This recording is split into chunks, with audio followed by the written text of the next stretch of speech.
Pernahkah kalian membayangkan bagaimana rasanya menerima sebuah pesan dari nomor tak dikenal? Awalnya hanya terdengar biasa, hanya dering ponsel di malam sepi.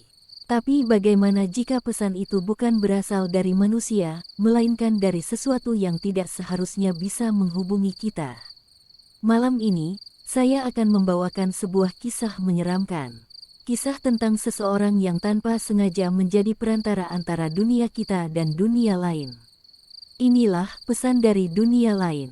Malam itu suasana benar-benar sepi. Hanya suara detak jam dinding yang terdengar di kamar Dinda. Angin malam masuk lewat celah jendela, membuat gorden tipis berayun perlahan. Dinda duduk di atas kasurnya, menatap layar ponsel yang masih menyala. Ia baru saja selesai menonton beberapa video sebelum tidur. Rasa kantuk belum juga datang. Ia menggulir layar tanpa tujuan, berharap lelah dengan sendirinya. Namun, di tengah kesunyian itu, sebuah notifikasi tiba-tiba muncul. Nomor asing mengirimkan pesan singkat. Pesan itu hanya berisi satu kalimat. "Kamu bisa dengar aku, kan?" Dinda spontan terdiam. Matanya menatap layar lekat-lekat. Bulu kuduknya meremang, padahal kalimat itu terlihat sederhana. Ia tidak mengenal nomor itu. Tidak ada nama, hanya angka panjang yang aneh, seolah berasal dari luar negeri, tapi dengan format yang tidak biasa. Siapa yang iseng tengah malam begini? Gumamnya pelan, mencoba menenangkan diri. Ia meletakkan ponsel di samping bantal, berusaha mengabaikan pesan tersebut. Namun rasa penasaran dalam dirinya semakin besar. Beberapa menit kemudian, notifikasi lain masuk. "Kenapa diam? Kamu bisa dengar aku, kan?" Dinda menelan ludah. Ia tidak pernah merasa setakut ini hanya karena sebuah pesan. Biasanya, pesan salah kirim atau penipuan ia abaikan begitu saja. Tapi kali ini berbeda. Kalimat itu seolah berbicara langsung kepadanya. Dengan jari gemetar, ia akhirnya membalas. "Siapa ini?" Ia menunggu balasan dengan dada berdebar. Layar ponselnya masih menyala, dan tak lama setelah itu, jawaban pun muncul. "Aku di sini, tapi kamu tidak bisa melihatku." Dinda merinding. Tangannya refleks melempar ponsel ke kasur. Ia menoleh ke sekeliling kamar yang kosong, seakan seseorang sedang mengintip dari balik sudut gelap. Lampu kecil di meja belajarnya memang masih menyala, tapi cahaya redup justru membuat bayangan di dinding terlihat lebih menyeramkan. Jantungnya berdegup kencang. Ia berusaha meyakinkan diri bahwa semua ini hanya ulah orang iseng. Namun, ada sesuatu dalam kata-kata itu yang membuatnya tidak bisa berpikir jernih. Dinda memejamkan mata, menarik selimut hingga menutupi kepala. Ia berharap tidur bisa membuat semuanya hilang. Tapi rasa gelisah terus menghantui. Bahkan dalam keheningan malam itu, ia merasa seperti ada seseorang yang berdiri di sudut kamarnya, memperhatikan setiap gerak-geriknya. Keesokan harinya, Dinda berusaha meyakinkan dirinya bahwa semua yang terjadi semalam hanyalah mimpi. Ia bangun lebih pagi, menyalakan musik, lalu sibuk membereskan kamarnya. Namun, rasa tidak nyaman itu tidak hilang. Ada semacam perasaan diawasi yang terus menempel sejak pesan aneh itu datang. Saat ia duduk di meja belajarnya, ponselnya kembali bergetar. Sebuah pesan masuk dari nomor yang sama. "Kenapa kamu matikan aku tadi malam? Aku sudah berusaha bicara denganmu." Dinda tercekat, tangan yang memegang ponsel tiba-tiba dingin. Bagaimana mungkin orang ini tahu ia menutup pesan dan mencoba tidur? Ia tidak pernah membalas lagi setelah itu. Dengan cepat, ia mengetik balasan. "Kamu siapa sebenarnya? Jangan ganggu aku lagi." Balasan muncul hanya beberapa detik kemudian. "Aku bukan mengganggumu, aku hanya ingin kau mendengar suaraku. Karena hanya kamu yang bisa." Dinda menutup mulut dengan telapak tangannya. Jantungnya berdegup kencang, begitu keras hingga ia bisa merasakannya di telinga. Ia mencoba berpikir logis, mungkin saja ini sekadar prank, atau orang yang iseng dengan nomor baru. Tapi ada hal yang membuatnya ragu. Nomor itu bukan nomor biasa. Tidak ada kode negara yang jelas, dan format angkanya pun tidak masuk akal. Ia bahkan mencoba menyalin nomor itu lalu mencari di internet. Hasil pencarian menunjukkan keluhan dari orang-orang lain. Nomor ini menelpon saya tengah malam, tapi saat diangkat tidak ada suara manusia. Hanya bisikan. Saya mendapat pesan sama dari nomor ini. Katanya dia bisa melihat saya. Jangan balas nomor ini. Semakin sering kamu merespons, semakin sering dia muncul. Mata Dinda membesar membaca setiap komentar. Jadi bukan hanya dirinya yang diganggu, tapi mengapa ia yang dipilih? Belum sempat ia berpikir lebih jauh, ponselnya tiba-tiba berdering. Nomor itu menelpon. Layar menyala dengan angka aneh yang sama. Dinda menatap ponsel itu lama, tangannya gemetar. Ia ingin membiarkannya berdering sampai berhenti, tapi rasa penasaran jauh lebih besar. Dengan ragu, ia menekan tombol hijau. Awalnya hanya hening, tak ada suara sama sekali. Namun, beberapa detik kemudian, terdengar desahan pelan. Seperti seseorang yang bicara sangat dekat dengan speaker. Aku terjebak di antara dua dunia. Suara itu berat, parau, dan tidak jelas apakah suara pria atau wanita. Dinda buru-buru menutup telepon itu dengan wajah pucat. Jantungnya seakan melompat ke tenggorokan. Ia meletakkan ponsel di meja, mundur beberapa langkah, dan menatapnya dengan ngeri. Suara itu terdengar nyata, terlalu nyata untuk disebut sekadar perang. Sejak saat itu, Dinda tahu bahwa nomor misterius itu bukan sekadar permainan orang iseng. Ada sesuatu yang mencoba menyampaikan pesan padanya. Sesuatu yang tidak berasal dari dunia yang sama. Setelah panggilan itu, Dinda mencoba menenangkan diri. Ia menutup ponselnya, bahkan sempat mematikan perangkat itu sama sekali. Namun, rasa takut tidak pergi begitu saja. Malamnya, saat ia hendak tidur, ia merasa kamar itu lebih dingin dari biasanya. Jam menunjukkan pukul 1.47 dini hari. Dinda terbangun karena suara getaran ponsel. Ia membuka mata dengan malas, lalu tersentak kaget. Ponsel yang tadi sudah ia matikan kini menyala sendiri, dengan layar berkedip-kedip. Nomor itu menelpon lagi. Kali ini Dinda tidak langsung mengangkat. Ia hanya menatap layar yang bergetar. Rasa takut menahan tubuhnya, tapi di sisi lain, rasa penasaran terus menggerogoti pikirannya. Akhirnya, dengan tangan gemetar, ia kembali menekan tombol hijau. Halo. Suaranya pelan, hampir berbisik. Tidak ada jawaban.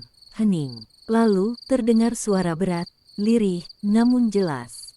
Kamu satu-satunya yang bisa mendengar, jangan tutup aku lagi. Dinda langsung duduk tegak di kasurnya, matanya membelalak. Suara itu tidak seperti manusia biasa. Terlalu jauh, seperti berbicara dari dalam gua, tapi juga terlalu dekat, seperti berbisik tepat di telinganya. Apa yang kamu mau dariku? Tanya Dinda dengan suara bergetar. Suara itu terdiam sejenak, kemudian menjawab. Aku terjebak, aku butuh pintu, dan kamu bisa membukanya. Dinda menelan ludah. Pintu apa maksudmu? Tak ada jawaban.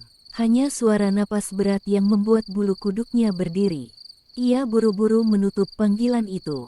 Namun beberapa detik kemudian, pesan masuk. Cermin di kamarmu, itu pintunya. Dinda menoleh perlahan. Di ujung kamarnya, cermin berdiri tegak di dekat meja belajar. Cermin itu tinggi, cukup untuk menampilkan bayangan seluruh tubuhnya. Ia biasa menggunakannya setiap pagi, tapi malam ini, cermin itu terasa berbeda. Gelap, seakan menyimpan sesuatu di balik pantulannya. Dinda merapatkan selimut, tubuhnya bergetar. Ia mencoba menutup matanya, tapi rasa takut membuat ia sulit tidur. Bahkan ketika ia berhasil memejamkan mata, suara bisikan samar itu terus terngiang. Buka pintunya, aku ingin keluar. Malam itu menjadi malam pertama bagi Dinda untuk benar-benar merasa bahwa dirinya tidak sendirian di kamar. Malam berikutnya, Dinda berusaha untuk tidak memikirkan pesan maupun telepon dari nomor misterius itu. Ia sibuk dengan kegiatan sehari-hari, berharap rasa takut perlahan menghilang. Tapi rasa itu tidak benar-benar hilang, justru semakin kuat.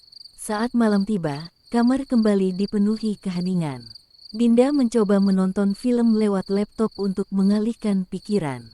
Tapi entah kenapa, matanya terus saja melirik ke arah cermin besar di dekat meja belajarnya. Cermin itu berdiri diam, memantulkan ruangan seadanya. Namun, semakin lama ia menatap, semakin aneh rasanya. Pantulan di dalam cermin terlihat sedikit berbeda, seperti ada kabut tipis di balik kaca. Ponselnya bergetar. Pesan baru masuk dari nomor asing itu. Aku suka cermin di kamarmu. Dari sini aku bisa melihatmu. Dinda terdiam. Keringat dingin mulai keluar dari pelipisnya. Ia menoleh ke arah cermin lagi, dan kali ini ia melihat sesuatu yang membuat napasnya tercekat.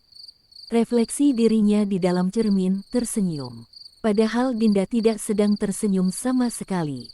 Ia langsung mundur beberapa langkah, menutup mulutnya dengan tangan. Tidak, ini tidak nyata, ini cuma halusinasi, gumamnya pelan. Namun refleksi itu tetap menatapnya sambil tersenyum lebar. Senyum yang terlalu aneh, terlalu kaku, seakan bukan manusia. Cermin itu bergetar pelan, seperti ada sesuatu yang berusaha keluar dari balik kaca. Dinda hampir berteriak, tapi ponselnya kembali bergetar dengan pesan baru. Jangan takut, sebentar lagi aku bisa keluar. Seketika lampu kamar berkedip-kedip, membuat bayangan di cermin bergerak sendiri. Refleksi Dinda melambaikan tangan, padahal tubuh asli Dinda berdiri kaku di tempat. Ya Tuhan, bisiknya. Ia ingin lari, ingin keluar dari kamar itu, tapi kakinya seperti menolak bergerak. Tatapannya terkunci pada bayangan di cermin. Dan tepat ketika lampu mati sesaat lalu menyala lagi, Dinda melihat sesuatu berdiri di belakang refleksinya. Sosok tinggi berambut panjang, wajahnya kabur, hanya sepasang mata hitam besar yang terlihat menatapnya tajam. Ia menjerit, langsung menutupi cermin dengan kain apapun yang bisa ia raih. Nafasnya tersengal, tubuhnya gemetar hebat. Tapi bahkan saat cermin itu tertutup, ia bisa mendengar suara samar berbisik dari balik kain. Aku hampir sampai, jangan tutup aku lagi. Malam itu Dinda tidak bisa tidur sama sekali. Ia duduk memeluk lutut di sudut kamar, menatap cermin yang sudah tertutup rapat, berharap pagi segera datang. Pagi datang, tapi rasa takut itu belum pergi. Dinda menatap cermin yang masih ia tutupi kain, seolah benda itu adalah sumber segala mimpi buruknya. Ia ingin sekali membuang cermin itu, tapi entah kenapa, ada rasa aneh yang menahan. Hari itu, ia memutuskan untuk mencari tahu lebih jauh tentang nomor misterius yang terus menghubunginya. Dengan hati-hati, ia menyalin angka itu ke mesin pencarian internet. Hasilnya membuat tubuhnya kaku. Bukan hanya satu atau dua orang yang melaporkan nomor tersebut. Ada puluhan. Semua memiliki cerita mirip. Nomor itu mengirim pesan aneh, menelpon tengah malam, bahkan beberapa mengaku melihat sesuatu di cermin setelah dihubungi. Salah satu forum menuliskan, jangan pernah membalas pesan dari nomor itu. Jangan pernah mengangkat teleponnya. Karena setiap kali kamu merespons, jaraknya semakin dekat. Dinda menggigit bibir. Ia sudah melakukan semuanya, membalas pesan, mengangkat telepon, bahkan berbicara dengan suara itu. Apakah itu artinya ia sudah terlalu jauh terjebak? Belum sempat ia berpikir lebih jauh, ponselnya bergetar lagi. Nomor itu mengirim pesan panjang kali ini. Kamu sudah tahu tentangku, ya. Kamu sudah membaca mereka yang mencoba lari. Tapi mereka tidak bisa, sama seperti kamu. Karena kamu yang kupilih. Tangan Dinda bergetar membaca pesan itu. Seolah nomor itu tahu apa yang baru saja ia lakukan, mencari informasi. Ia menoleh ke sekitar kamar, perasaan diawasi semakin kuat. Tak lama kemudian, telepon masuk lagi. Kali ini ia biarkan berdering lama. Namun ketika nada dering berhenti, sebuah suara lirih terdengar jelas dari arah cermin yang tertutup kain. Kalau kamu tidak mau angkat, aku tetap bisa bicara lewat sini. Dinda menutup telinganya dengan kedua tangan, berlari keluar kamar. Nafasnya terengah-engah. Ia duduk di ruang tamu, mencoba menenangkan diri. Tapi perasaan itu tidak hilang, perasaan bahwa sesuatu sedang mengikuti setiap langkahnya. Hari-hari berikutnya semakin aneh. Setiap malam, ia mendengar suara langkah pelan di depan pintu kamarnya. Kadang terdengar ketukan halus, tok, tok, tok. Dan selalu, setelah ketukan itu, ponselnya akan bergetar dengan pesan. "Kenapa kamu tidak bukakan pintunya? Aku sudah lama menunggu." Malam demi malam, rasa takut berubah menjadi teror. Ia sadar, semakin lama ia mencoba mengabaikan, semakin kuat sosok itu mendekat. Sampai akhirnya, Dinda mulai bertanya-tanya pada dirinya sendiri, apakah benar semua ini berasal dari nomor misterius itu? Atau sebenarnya, nomor itu hanyalah cara, sesuatu, di balik cermin untuk berkomunikasi. Malam itu udara terasa lebih dingin dari biasanya. Dinda berusaha menenangkan diri dengan membaca buku, berharap bisa terlelap tanpa diganggu pesan atau telepon. Namun tepat pukul 2 dini hari, ia terbangun oleh suara aneh dari ruang tamu. Tep, tep, tep. Suara langkah kaki. Pelan, tapi jelas. Awalnya ia mengira itu hanya imajinasi, mungkin suara tetangga atau tikus di atap. Tapi suara itu terdengar semakin nyata, seperti seseorang benar-benar berjalan di lantai rumahnya. Dengan jantung berdegup kencang, Dinda memberanikan diri bangun. Ia membuka pintu kamar perlahan, hanya menyisakan celah kecil. Koridor gelap, sunyi, tapi udara di luar kamar terasa lebih dingin. Ketika ia menyalakan lampu, matanya langsung membelalak. Di lantai koridor terlihat bekas jejak kaki basah. Bekas itu memanjang dari arah pintu depan, menuju ke kamarnya. Kok bisa ada jejak basah? Aku kan tidak hujan-hujanan, pintu juga terkunci, pikirnya, gemetar. Dinda menunduk memperhatikan jejak itu. Bentuknya aneh, kakinya panjang, jari-jarinya lebih dari 5, dan bekas airnya masih menetes, seolah baru saja meninggalkan jejak. Ia mundur perlahan, lalu buru-buru masuk kembali ke kamar dan mengunci pintu. Nafasnya terengah, tubuhnya gemetar hebat, dan saat itulah ponselnya bergetar. Pesan baru masuk dari nomor itu. "Aku hampir sampai di depan pintumu." Mata Dinda membesar. Ia menatap pintu kamarnya dengan wajah pucat. Tidak lama kemudian, terdengar ketukan pelan. Tok, tok, tok. Dinda menutup mulut dengan kedua tangannya agar tidak menjerit. Ketukan itu berulang, semakin keras, semakin cepat, seolah sosok di luar sana tahu ia sedang ketakutan. Pesan baru kembali masuk. "Kenapa kamu tidak bukakan pintunya?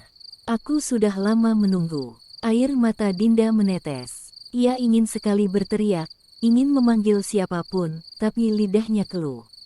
Ketukan itu berhenti mendadak, sunyi. Namun sunyi itu jauh lebih menakutkan. Ia berlari ke kasur, menutup tubuhnya dengan selimut, berharap bisa bersembunyi dari teror itu. Tapi tepat saat ia mencoba memejamkan mata, terdengar suara berbisik dari balik pintu. "Aku bisa masuk meski tanpa kau bukakan." Dan seolah membuktikan ucapannya, lampu kamar berkedip, lalu padam total. Dalam kegelapan itu, Dinda bisa merasakan keberadaan sesuatu. Tepat di dalam kamarnya. Malam itu, Dinda sama sekali tidak bisa tidur. Setelah lampu kamar padam mendadak, ia hanya bersembunyi di balik selimut sambil berdoa dalam hati. Rasa takutnya semakin menjadi ketika suara ketukan kembali terdengar. Tok, tok, tok.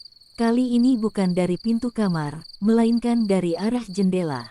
Dinda menggigil. Jendela kamarnya berada di lantai 2, mustahil ada orang bisa mengetuk dari luar. Ia memberanikan diri membuka sedikit selimutnya. Matanya menatap ke arah jendela. Tirai putih tipis itu bergerak pelan, padahal angin tidak bertiup. Tok, tok, tok. Ketukan itu semakin keras. Dinda hampir menjerit, namun tiba-tiba ponselnya menyala sendiri di meja. Layar berkedip menampilkan pesan baru. "Kenapa kamu sembunyi? Aku bisa melihatmu dari balik kain itu." Air mata Dinda jatuh. Dengan tangan gemetar, ia meraih ponsel itu. Belum sempat ia menutup layar, telepon masuk dari nomor yang sama.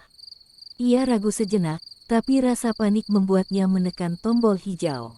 Suara di ujung sana langsung terdengar, lebih jelas dari sebelumnya.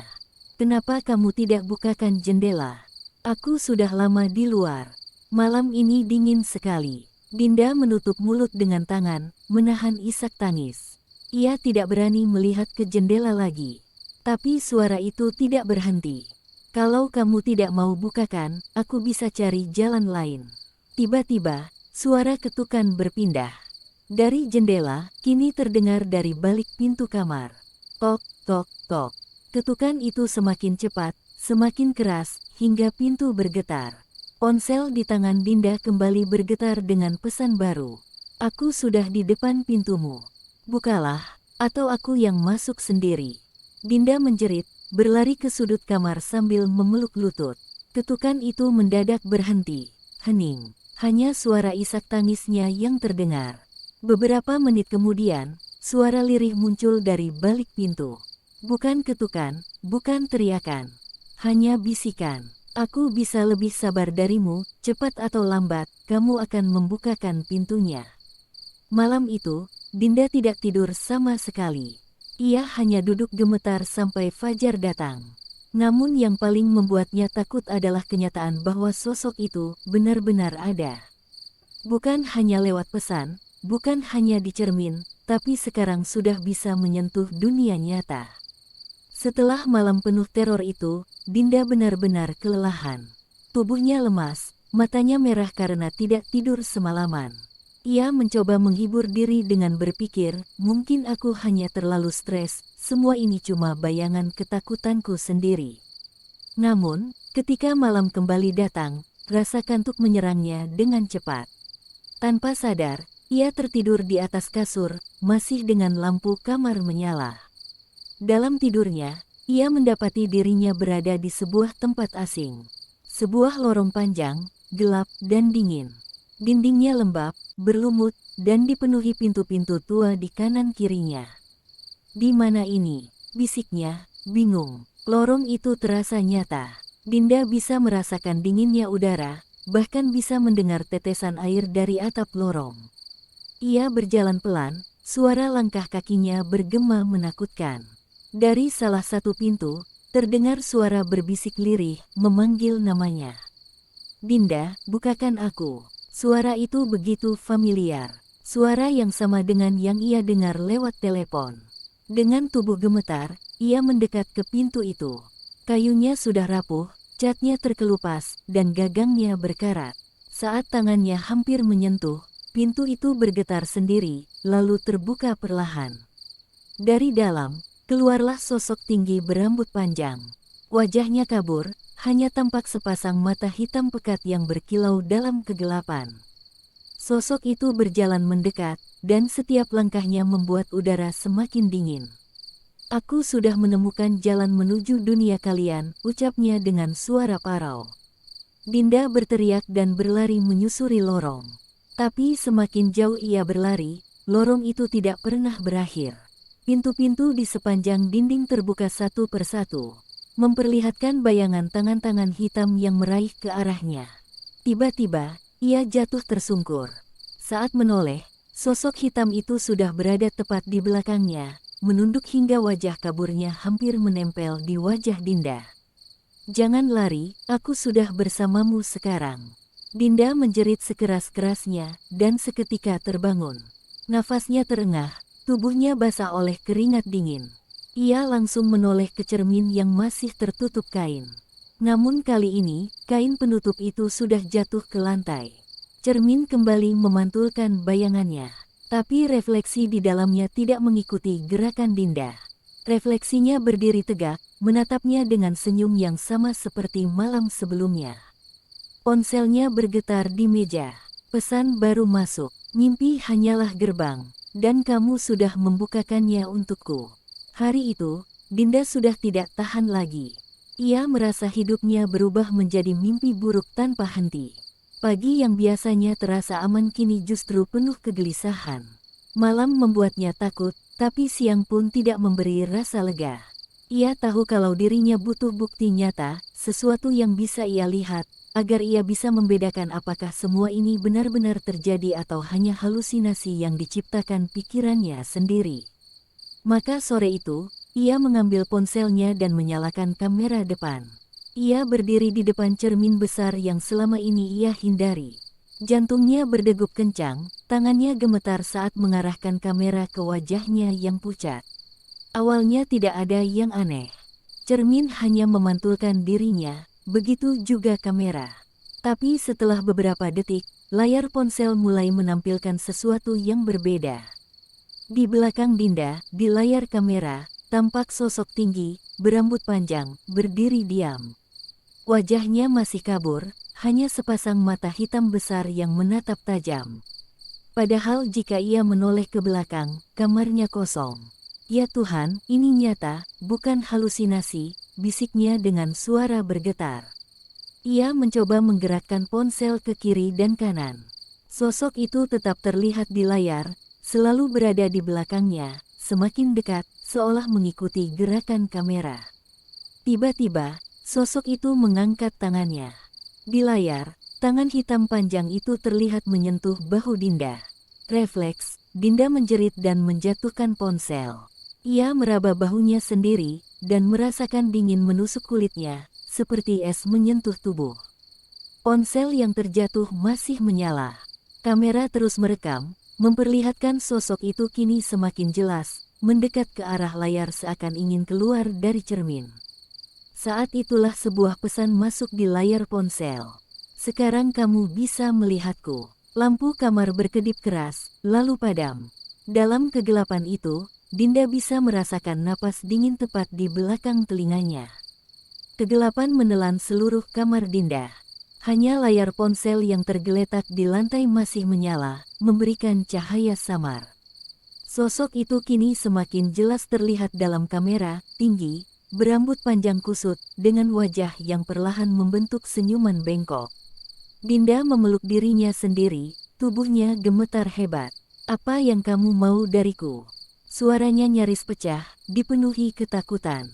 Sosok itu tidak menjawab, tapi ponselnya kembali bergetar, sebuah pesan baru muncul. Aku ingin kamu menjadi jembatanku. Dinda menatap layar dengan mata membelalak.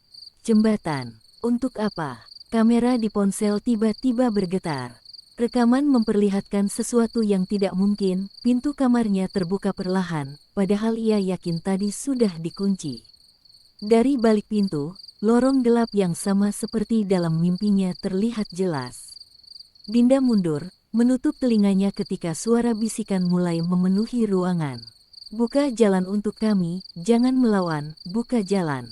Cermin besar di kamarnya bergetar, retakan-retakan kecil muncul di permukaannya. Dari retakan itu, tangan-tangan hitam keluar satu persatu, meraba udara, mencoba menarik sesuatu dari dunia mereka. Dinda menjerit, berlari ke arah ponselnya, lalu dengan panik mencoba mematikan kamera. Tapi layar justru menampilkan pesan terakhir. Kini jalannya sudah terbuka. Terima kasih. Saat itu juga, cermin di kamar Dinda pecah dengan suara menggelegar. Bayangan hitam melompat keluar, memenuhi ruangan. Dinda berusaha kabur, tapi kakinya seperti terikat, tubuhnya membeku ketakutan. Yang terakhir ia rasakan adalah sentuhan dingin di seluruh tubuh, seakan diselimuti kabut kematian. Layar ponselnya masih menyala, merekam semua kejadian. Dalam video itu, terlihat kamar Dinda kosong. Tidak ada Dinda, tidak ada sosok hitam, hanya sebuah pesan yang muncul di layar, tertulis dengan huruf-huruf samar. Jangan baca pesan dari dunia lain. Karena saat kamu membacanya, mereka sudah tahu di mana kamu berada. Setiap pesan yang kita terima biasanya datang dari seseorang yang nyata. Tapi bagaimana jika pesan itu berasal dari dunia lain? Apakah kita masih berani membacanya, atau justru memilih untuk mengabaikannya? Ingatlah, satu pesan bisa menjadi awal dari mimpi buruk yang tak berakhir.